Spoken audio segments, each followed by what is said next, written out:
November 19th, 2024. Psalm 27:13 through 14. Still I am certain to see the goodness of the Lord in the land of the living. Wait patiently for the Lord. Be strong and courageous. Wait patiently for the Lord. Exodus 15:13. With loving devotion you will lead the people you have redeemed. With your strength you will guide them to your holy dwelling.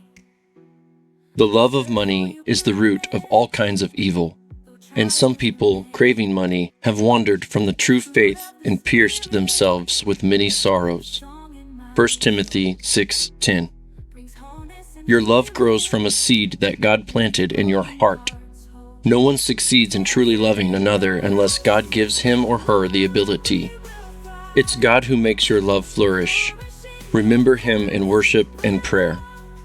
Psalm 92:13. Planted in the house of the Lord, they will flourish in the courts of our God. Reflection. In our seasons of life, it seems that God's goodness is anywhere other than our proximity. Days turn to weeks, weeks become months, even years, and we have cascading and sometimes compounding trials with no goodness in sight.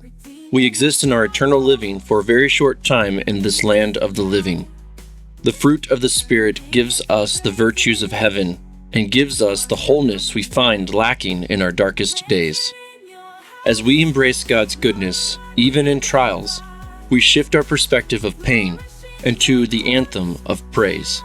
God's loving devotion gives us the deepest acceptance regardless of circumstances. His loving devotion and our appreciation for Him will lead us to His holy dwelling, and the pain of the living becomes the glory of His redemption. Through our trials, we are prone to find love in the pain of our sorrows. But our devotion to fleeting soothes leads us into the depths of evil and wickedness.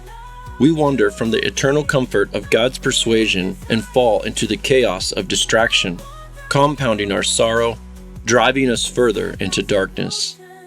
Our marriage is prone to the same. When we abandon the covenant loyalty and the loving devotion of our spouse, we seek a replacement of soothing that steals our affection and starves our seed of love planted in us with God and each other. Prayer. May we be the seed planted in the house of the Lord.